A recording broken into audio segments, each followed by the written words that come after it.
Welcome to this explainer. Today, we're unpacking a truly fascinating piece of our own biology. We're going to look deeply at the evolutionary history and the hidden science behind a very common, yet entirely involuntary, bodily reaction.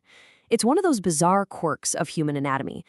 It's a physical response that can be triggered just as easily by a sudden drop in the weather as it can by a soaring orchestral crescendo in your favorite movie.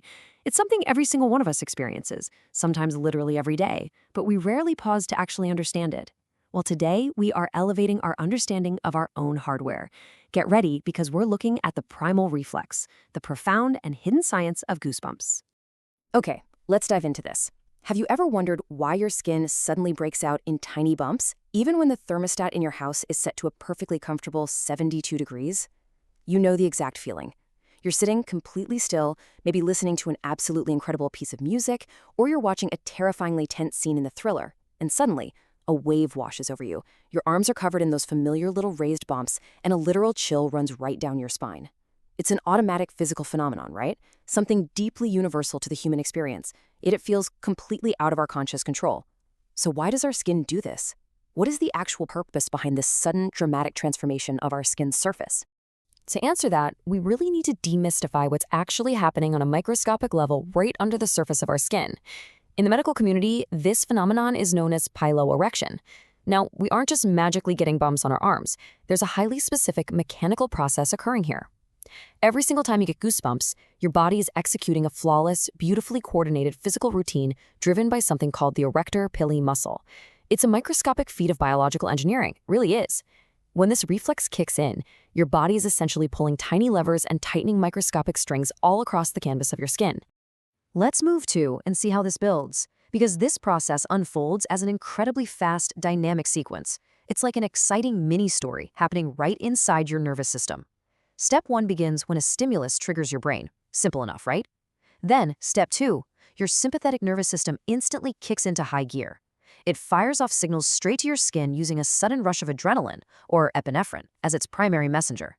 Now, step 3 is where the magic happens. Those tiny erector pili muscles attached to your individual hair follicles receive that adrenaline dump. When that chemical signal arrives, those microscopic muscles rapidly contract. And finally, step 4, that sudden contraction forces your hairs to stand straight up, pulling the surrounding skin tightly and creating those tiny, mountain-like bumps we see on the surface. What you're witnessing here is actually a localized manifestation of your body's fight or flight response, playing out right there on your forearm. But what exactly are those initial stimuli that start this powerful biological chain reaction? Well, while an unexpected drop in temperature is a classic, deeply ingrained trigger, it is by no means the only one. Intense emotional states absolutely force the sympathetic nervous system to kick off this exact same physical reflex. We're talking fear, excitement, awe. And here's the really fascinating insight. Your brain actually doesn't distinguish between the physical stress of a freezing cold environment and the emotional stress of witnessing something deeply awe-inspiring or terrifying. No distinction. Whether a frigid winter wind hits the back of your neck, or you are completely overwhelmed by a stunning view from a mountain peak, your brain interprets these intense inputs as a state of high arousal. It indiscriminately fires the exact same dump of adrenaline down to those tiny hair follicle muscles. And this brings us to a fascinating shift in our understanding. We've explored the modern anatomical how, the rush of adrenaline, the erector pili muscles. But to truly appreciate this whole thing, we need to deeply understand the historical why. Why did our biology develop this highly specific reflex for both freezing temperatures and intense emotional spikes? Interestingly enough, Charles Darwin himself was utterly fascinated by this exact phenomenon. In his writings on evolution, Darwin observed this piloerection happening in both humans and animals, realizing it was this shared biological thread. To answer why it exists, we have to time travel way back to our evolutionary roots. Now, what's really interesting about this slide is that millions of years ago, when our early hominid ancestors were covered in thick coats of fur, this reflex was literally a matter of life and death.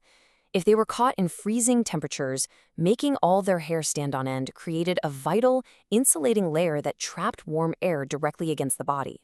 And if they faced a dangerous predator, triggering intense fear, puffing up all that hair made them appear significantly bigger and far more intimidating. It's the exact same reason a house cat violently puffs up when it's suddenly startled by a vacuum cleaner. Fast forward to today, though, and we've shed that thick coat of body hair. Pushing up our tiny, barely visible arm hairs doesn't provide any insulation against the cold, and it certainly doesn't make us look intimidating to a predator. We just look, well, slightly textured. This makes goosebumps a vestigial reflex. It's a biological leftover, much like the human appendix or our wisdom teeth. The thick fur is gone, but the hardware is still wired in. The muscles still contract, the hair still stands up. So the crucial point is, you are walking around with a biological relic from millions of years ago. It is literally an ancient survival superpower still perfectly working inside your body. What seems like a mundane, everyday bodily quirk is actually an incredible direct connection to our primal past. Our bodies are essentially walking museums carrying the remnants of our evolutionary journey. Think about it. Your nervous system is still automatically trying to deploy its ancient defenses to keep you warm or make you look incredibly formidable to a predator. It is faithfully executing a multi-million-year-old software program, completely oblivious to the fact that you no longer have the fur to make it work. I want to leave you with a final thought to take away from this explainer. The next time you feel a sudden surge of fear, excitement, or profound awe, the next time you hear that perfect, haunting chord in a song, or step out into the crisp, freezing winter air, will you feel your ancient survival superpower at work? I certainly hope so. Because every single time those tiny bumps appear on your skin, it is a literal, physical echo of our ancestors. It is a microscopic display of human evolution, just a ghost of our furry past happening right before your very eyes. Thanks for joining me on this explainer, and stay curious.